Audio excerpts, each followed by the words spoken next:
Aku namanya Hafiz dan ada Saya namanya Wilson. dan ada juga yang di belakang kamera nih. Siapa sih nama kalian? Namanya saya Feby Sisilia Chandra. Nama aku Nama? Desya Lestari. Nama aku Jessica Olivetio. Kita semua mau membawakan tugas dari Miss Mary.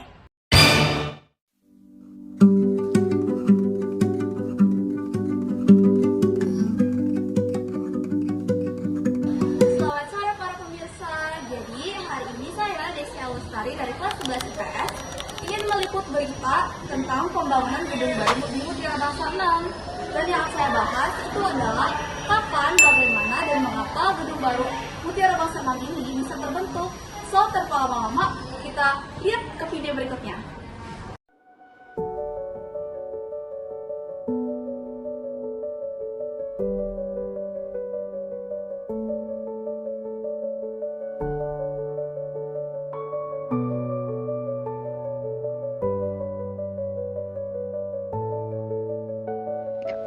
Ya, selamat pagi Pak.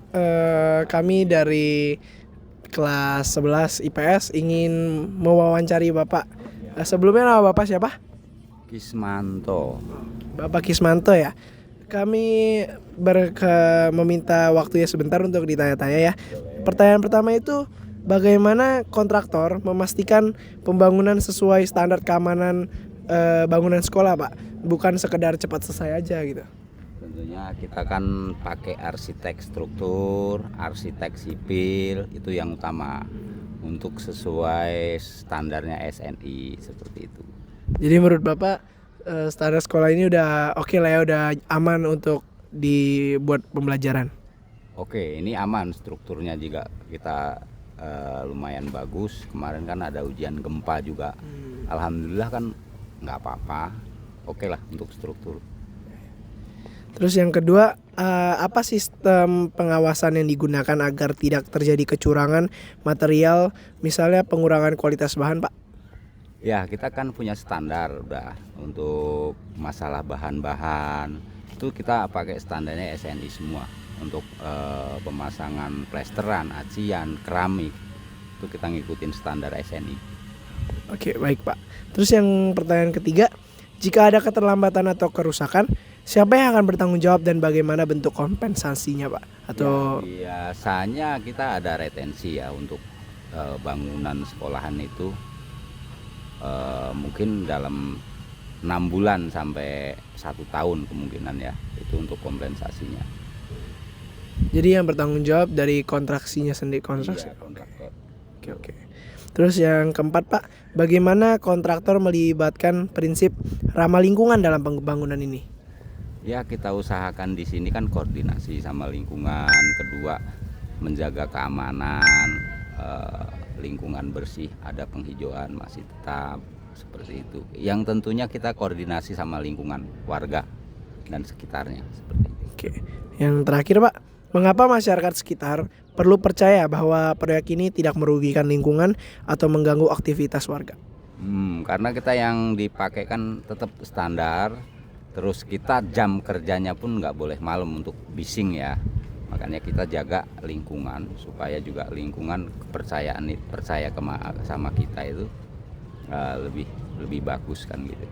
Selama ini kan memang kita nggak ada kendala sih dari lingkungan, dari pihak warga sekitar kita.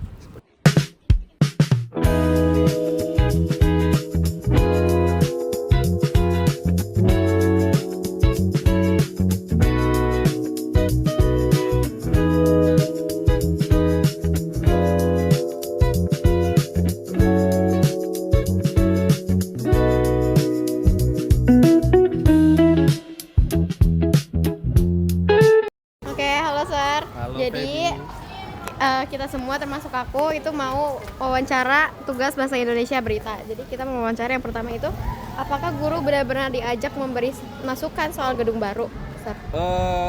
Berbicara gedung baru, saya juga masih baru ya. Jadi saya tidak terlibat dalam memberi masukan, atau mungkin guru-guru lain yang lebih lama mungkin diajak memberi masukan. Cuman karena saya datangnya baru dan gedungnya juga baru, jadi saya tidak terlibat. Oke. Oke, thank you sir. Yang kedua itu, apakah fasilitas gedung baru ini beneran bisa membuat pembelajaran lebih baik atau hanya tampilan saja? Sejauh ini yang saya lakukan sebagai tenaga pendidik di sini, fasilitasnya cukup baik ya. Parkirannya juga baik, fasilitas belajar mengajarnya juga memadai. Paling siswa-siswanya aja yang kurang serius aja, itu sih paling. Oke, sir. Terus yang ketiga, apa tantangan guru nanti saat pakai fasilitas modern? Tantangannya pertama kadang-kadang salah satunya adalah kabel proyektor yang suka nggak terhubung sih. Entah itu laptop saya atau kabel proyektornya. Terus juga WC-nya bercampur dengan siswa. Jadi kadang-kadang kalau ada murid saya lagi ngegosip di WC, saya mau nggak mau harus mendengar gitu. Jadi gimana ya gitu. Dan itu kedua. Terus kalau untuk kantin, jauh banget sih. Saya harus turun ke lantai bawah. Jadi adik-adik yang saya titipkan, saya mohon maaf kalau saya merepotkan kalian. Tapi itu adalah salah satu bentuk cinta guru kepada muridnya gitu. dan pendekatan. Oke. Terus yang terakhir itu, apa kira-kira yang harus dilakukan para guru untuk mengoptimalkan pembangunan gedung baru MB ini? Kalau guru sih tugasnya mengoptimalkan belajar mengajar ya. Kalau mengoptimalkan gedung, tukang sih harusnya. Dan tuh kepala proyeknya ya.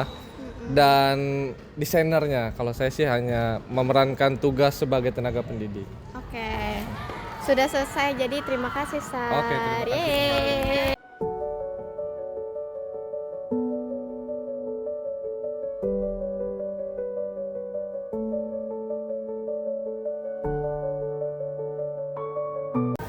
Oke, Sir, ini aku izin buat wawancara Sir buat tugas bahasa Indonesia. Nah, pertanyaan pertama itu, apakah guru benar-benar diajak buat memberi masukan soal gedung baru? Ya, diberi masukan. Oke. Terkait apa, kayak aula di mana, bagusnya pakai AC atau gimana. Di pertanyaan-pertanyaan kayak gitulah pokoknya ya. Berarti guru memberi masukan itu. Terus pertanyaan kedua, apakah fasilitas gedung baru ini beneran bisa membuat pembelajaran lebih baik ataupun hanya tampilan aja? Kalau dilihat dari lebar, terus letak ruangannya lebih bagus yang sekarang daripada yang saat ini. Yang ketiga itu, apa tantangan guru nanti saat pakai fasilitas modern? Ya, tantangannya pasti banyak ya. Dari anak-anak yang lebih aktif pastinya, dan banyak lagi lah. Yang keempat, yang terakhir, apa kira-kira yang harus dilakukan para guru untuk mengoptimalkan pembangunan gedung DMB? Mungkin banyakin saran ke atasan untuk bagusnya bagaimana lagi untuk kelanjutan gedungnya. Karena gedungnya udah bagus, lahan masih ada, mungkin dibangun fasilitas yang lain untuk mendukung pembelajaran. Terima kasih, Sir. Ya.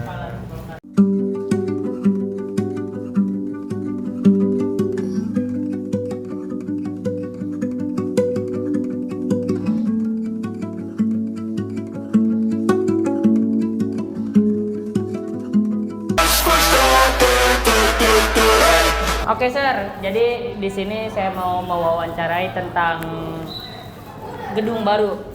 Yang pertama tuh, Sir, ada satu pertanyaan. Jadi, apakah guru tuh benar-benar diajak memberi masukan soal gedung baru untuk pembangunan gedung baru ini? Untuk pembangunan gedung baru, guru tidak diberi apa-apa ya, karena itu memang bukan keputusan guru, tapi itu keputusan yang mendesain dan keputusan dari yayasan. Oke. Ada juga pertanyaan kedua nih, Sir. Ya. Apakah fasilitas gedung baru ini bisa membuat pembelajaran lebih baik atau hanya tampilannya saja menurut pendapat saya? Jadi saya tidak terlalu tahu ya kondisi sekarang seperti apa, tapi kelihatannya mungkin kemungkinan ya fasilitasnya akan lebih baik daripada gedung yang sekarang kita pakai. Ada juga pertanyaan ketiga, apa tantangan guru nanti saat pakai fasilitas modern. Menurut Sir gimana sih saat Sir pakai fasilitas modern itu, apa ada tantangan baru atau gimana? Oke, menurut saya untuk sekarang tidak ada tantangan baru sama sekali karena cukup beberapa guru masih cakap dalam menggunakan teknologi. Terus ada pertanyaan terakhir nih Sir, last in the one. Apa kita apa yang harus dilakukan para guru untuk mengoptimalkan pembangunan gedung MB ini? Menurut Sir gimana sih para guru mengoptimalkan pembangunan gedung MB ini? Oke. Yang tentunya tidak mungkin kita bantu kerja. Ya. Paling mengoptimalkan ya dengan cara membantu seperti tidak menghalangi pekerjaan para pekerja, para kuli bangunan. Contohnya jangan parkir motor sembarangan di area yang mungkin digunakan untuk lalu lintas yang digunakan untuk pembangunan. Itu sih salah satu cara mengoptimalkan pembangunan. Oke, terima kasih Sir sudah mau menjadi salah satu narasumber kami. Ya, sama-sama.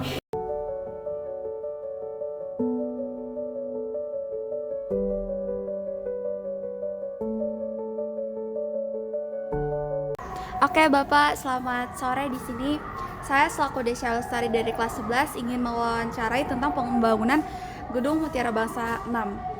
Nah, yang pertama itu bagaimana kontraktor memastikan pembangunan sesuai standar keamanan bangunan sekolah dan bukan sekedar hanya cepat selesai gitu Pak. Sebelumnya kalau kontraktor memastikan bangunan sesuai dengan standar, karena di Indonesia ini kan sudah menerapkan standar nasional Indonesia, dan sebelum pembangunan itu ada namanya surat izin membangun ya, yaitu IMB lah ya. Nah, kita berpatokan dari IMB itu. Jadi kualitas dan keselamatan kerja dan kualitas gedung itu semuanya berdasarkan IMB. Jadi ya bukan hanya hal cepat, tapi dengan standar yang sudah berlaku di Indonesia seperti itu. Untuk pertanyaan yang kedua, apa sistem pengawasan yang digunakan agar tidak terjadi kecurangan material, misalnya seperti pengurangan kualitas bahan? Pertama, bahan material sudah ada di penawaran. Jadi tugasnya adalah kita sebagai kontraktor memberikan laporan yang sama sesuai dengan barang yang ada, dan harusnya pihak dari sekolah atau pelaksana itu mengecek kembali, tapi biasanya sesuai dengan penawaran yang sudah disepakati bersama. Baik, lanjut ke pertanyaan nomor 3. Jika ada keterlambatan atau kerusakan, siapa yang akan bertanggung jawab dan bagaimana bentuk kompensasinya? Dalam surat kontrak itu sudah tertulis ada namanya masa retensi. Masa retensi itu adalah masa pemeliharaan setelah serah terima. Itu biasanya 3 bulan. Jadi semasa 3 bulan itu, kalau ada kerusakan atau perbaikan ulang, itu semuanya ditanggung oleh si kontraktor. Gitu. Jadi pihak sekolah tinggal komplain, dalam masa tenggang 3 bulan itu kita akan betulin dengan tidak ada tambahan biaya. Baik. Nomor 4, bagaimana kontraktor melibatkan prinsip ramah lingkungan dalam pembangunan proyek ini, Pak? Nah, itu tadi. Semuanya sudah punya standar nasional. Nah, kita mengikuti sesuai dengan standar yang berlaku di Indonesia. Jadi dari ukuran, dari kualitas, dari ramah lingkungan dan lain-lain, semuanya sudah terstandarisasi oleh pemerintah. Jadi kita mengikuti itu aja. Baik. Lalu pertanyaan yang terakhir, mengapa masyarakat sekitar itu perlu percaya bahwa proyek ini tuh tidak merugikan lingkungan ataupun mengganggu aktivitas lainnya? Mereka tidak perlu percaya sebetulnya, tapi semua sudah berizin.